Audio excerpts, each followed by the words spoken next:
JCPOA, the 2015 Iran deal. So they're resigning because America is making too many concessions. That's reason for concern. Certainly, it's reason for deep concern here.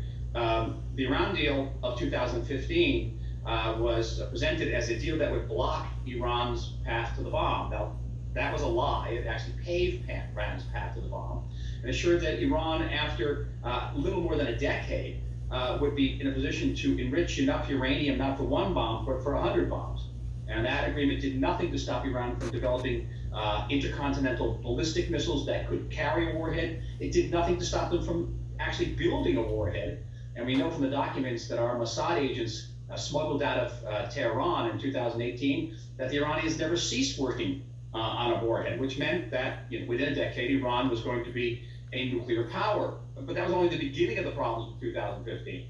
In the meantime, sanctions would be lifted. Iran would receive not tens, but hundreds of billions of dollars in international transactions. And John and Amanda, they weren't going to use that money to build schools and hospitals. They were going to use it to build missiles. Right now, there's between 130 and 150,000 rockets in the hands of Hezbollah in Lebanon, rockets in the hands of Shiite militias in Iraq, and Houthi rebels or pro-Iranian in Yemen, and of course Hamas in Gaza, which is backed by Iran.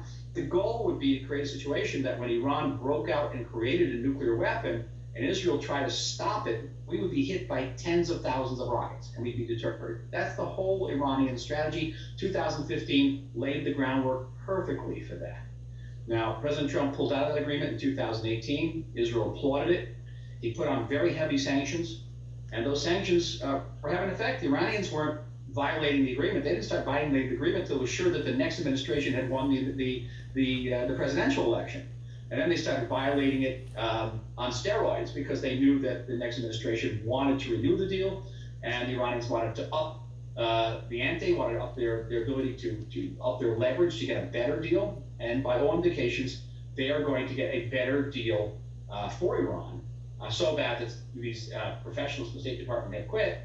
And better deal for Iran means a strategic and potentially existential danger with this country. And I'm going to say something radical and unequivocal, and that is that this deal, if it is what we think it is, what we fear it's going to be, will lead inexorably to a regional war.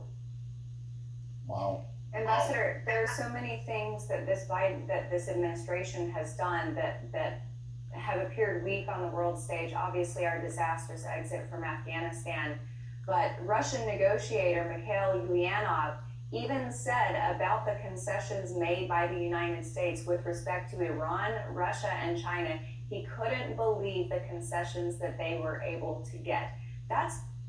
Forget Afghanistan. I mean, don't forget Afghanistan, but this is mortifying on an entirely different level.